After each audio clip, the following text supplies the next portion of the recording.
and work on this. Again, I'm working directly off the points of the needle. I'm not sticking that whole needle into the skin.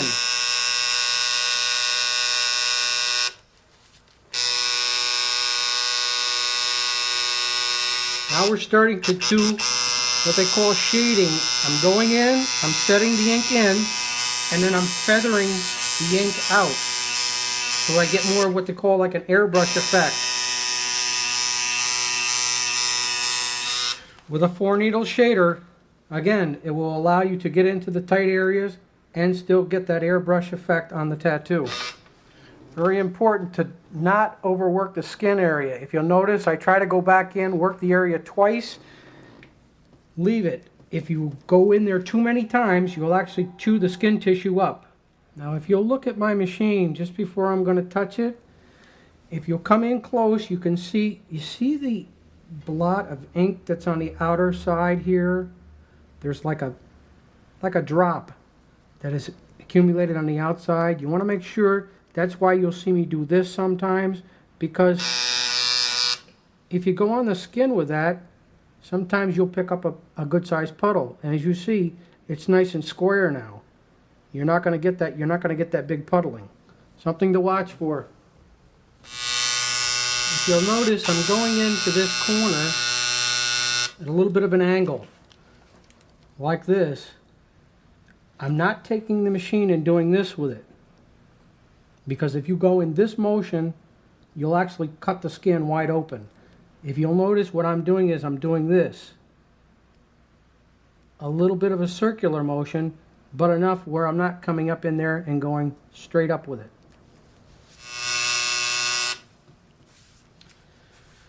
Okay, now I'm going to stop for a second. I'm going to point something out to you here about working ink onto the skin. If during your process you're in a very tight area like this, a lot of times what I'll do is I'll go back and I'll spray the tissue. If you spray the tissue and you leave the liquid on the surface, you can actually go back through and check what is actually into the skin and what isn't, and we'll show you different spots that you need to put a little touch of ink into. Notice I'm picking up when I'm shading. In, pick it up.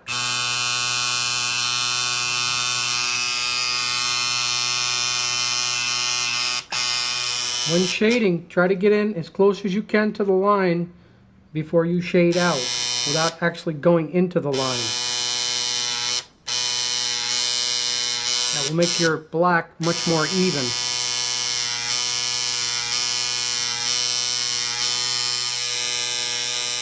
If you'll notice, when I'm shading the black, I'm actually taking the machine and doing this with it in this motion, because remember, this is a rounder object and you have to give it some depth coming around. You can't run straight out with it because it'll be very flat.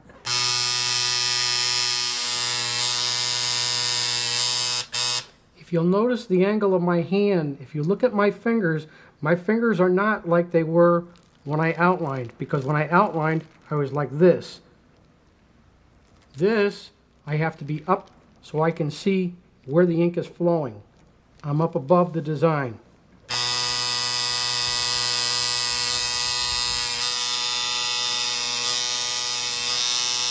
Alright, we're going to do some shading. We're going to shade from the bottom here.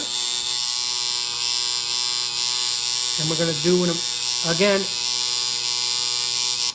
in a circular form. Get more of a rounding effect on the design.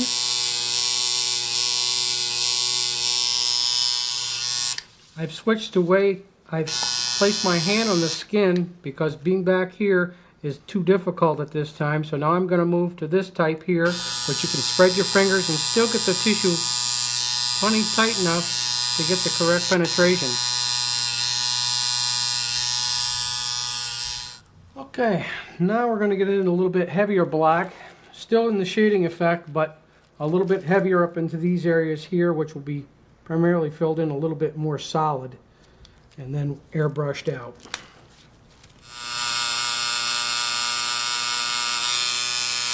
When we're doing more of the solid type work in here for the harder black, if you'll notice, I'm working in small circular motions such as this here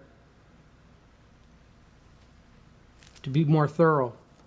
If I was to take the tattoo machine and do this, it would not be very thorough and there'd be holes all through the black. Notice that my fingers are in a different position again. They're not down here like I did when I lined. When you're lining, you have to be down. When you shade, sometimes you have to be up above so you can see what you're doing.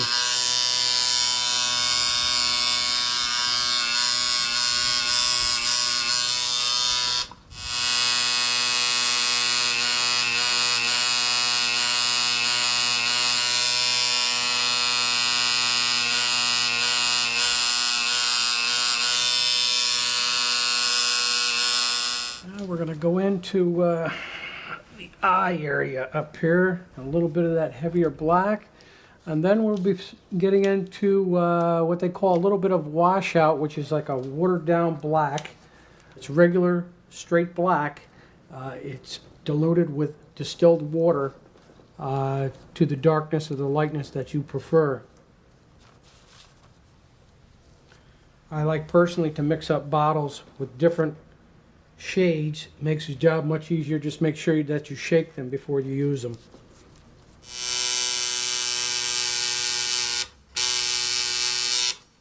If you'll look, the black is much different. This is a very light black. It will be light when it heals too, but it's a totally different effect than the heavy black.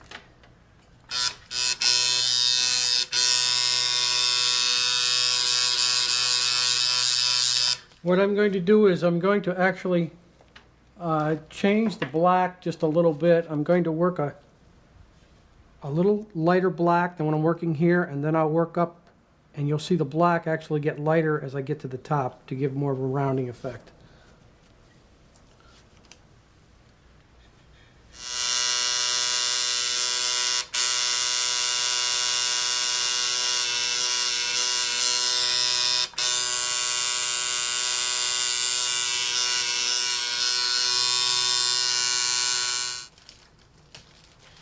I'm going to put a little bit of just distilled water in one of these cups here that I haven't used because I'd like to get just a little bit lighter effect.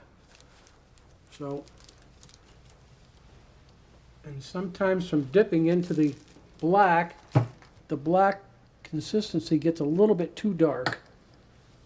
So I'd like to have plain distilled water to wash out in too. Will allow me to get lighter as I'm going up on the top of the head.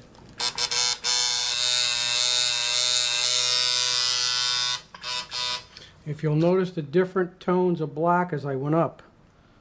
A little darker, a little lighter, a little lighter, a little lighter. Okay, our tattoo has been checked.